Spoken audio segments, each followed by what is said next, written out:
Може да звучи като малко смело обещание, но вярвам, че е възможно да го изпълня. След това видео никога повече няма да бъдеш манипулиран отново.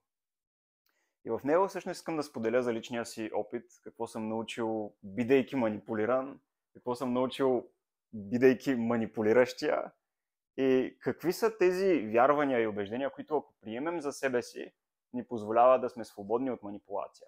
Или поне тя да няма деструктивно и негативно влияние върху живота ни. Така че ако това е нещо, което си изживявал доста в живота си, остани с мен и вярвам, че ще има какво да си вземеш от видеото. Да започнем от тук. Какво позволява да бъдем манипулирани? Това е един интересен въпрос, който някакси е важно да си отговорим, за да имаме повече осъзнатост. Какво всъщност се случва, когато бъдем манипулирани? И ако погледнем много обективно, често позволяваме другите да ни манипулират, когато или се опитваме да прикрием нещо за себе си, някоя тайна, която никой друг не трябва да разбира. Примерно, не съм достатъчен, не се чувствам значим, нямам значение, не вярвам в себе си. Или, примерно, когато имаме поведение, в което се опитваме да помогнем на другия, някакси да го спасим, правим компромиси. Не защото задължително ни е грижа, ами защото си мислим, че ако не се погрижим за другия, ние не сме стойностни, не сме значими за него. Тоест, някакво поведение с много компромиси, поведение с много огаждане. Това позволява другия да те манипулира много лесно. И на последно място, когато се опитваме да прикрием някакви наши слабости или травми. Нали, всички тези неща ни позволяват да бъдем манипулирани. И моят опит всъщност ми показва точно това. Аз дълго време в живота си не вярвах, че имам стойност, че съм значим за хората в живота ми. И все още даже се случва на моменти, но не толкова много, колкото беше в миналото. И затова се опитвах винаги да угаждам, да правя компромиси, да се грижа за другия. И се срещах с поведение от другата страна, което беше неуважително за мен. Беше отхвърлящо, снисходително, нараняващо. И аз бях окей да го толерирам, защото се опитвах точно да се погрижа за другия, вместо да се погрижа за себе си. И живеейки така дълго време, срещайки се с много неприятно и токсично поведение от другата страна, бидейки манипулиран, част от пътя си успях да открия, че аз не придавах стойност на собствените си чувства. Вярвах дълбоко в себе си, че чувствата ми нямат значение, че те не са важни, че на никого не му пука за тях. И защото не бяха важни, аз се опитвах винаги да ги крия, да ги потискам, никой да не разбира как се чувствам, нали? Това бяха тайните, които се опитвах да крия от другите. Поради тази причина беше много лесно да бъда манипулиран, защото просто опитвайки се да изкупя вината, която чувствах в себе си, другия можеше да се възползва от това. И ако ти си някой, който е емпатичен или чувствителен, или доста отворен за енергията на другите, може би това ти звучи познато. И това е точно какво позволява да бъдеш манипулиран. Но евентуално като осъзнах, че чувствата ми имат значение и като започнах да виждам, че дори моето поведение, когато се опитвам да угодя на някого, само по себе си е манипулативно, защото аз по този начин се опитвах да докажа, че имам стойност за човека от среща. Малко в малко успях да разбирам, че не ми е виновен другия, ами аз сам съм си отговорен, че съм позволил да бъда манипулиран, защото не съм придавал стойност и значение на моите чувства, нито пък съм си позволявал да ги изразявам свободно.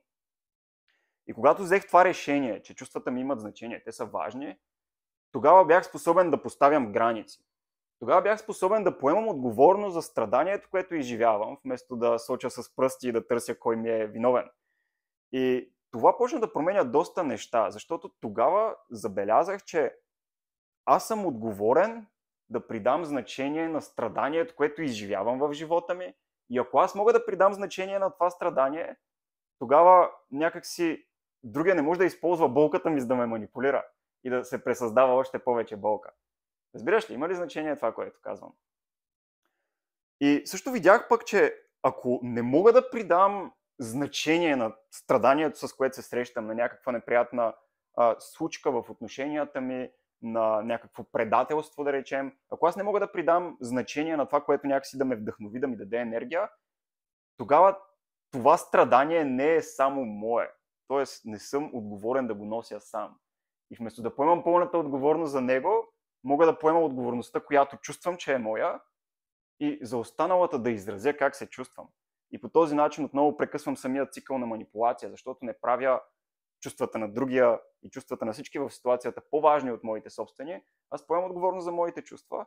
Способен съм да видя на какво ме научава ситуацията, в която съм бил манипулиран, която ми е причинила болка, и да използвам тази болка, за да израсна, което прекъсва самия цикъл на манипулация.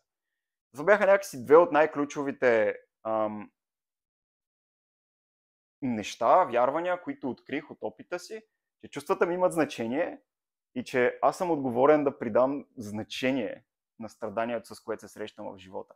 И докато следвам тези две вярвания, докато съм способен да изразявам чувствата си, да си позволявам да ги изпитвам, да не ги крия, да не ги потискам, а да ги казвам такива каквито са, другия не може да ме манипулира, защото аз съм свързан с собствените си чувства, аз знам какво изпитвам.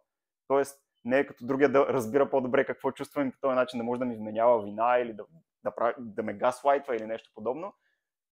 Ако аз съм осъзнат за собствените си чувства и те са мои и аз знам какво изпитвам и мога да го изразя, тогава цикъла на манипулация спира.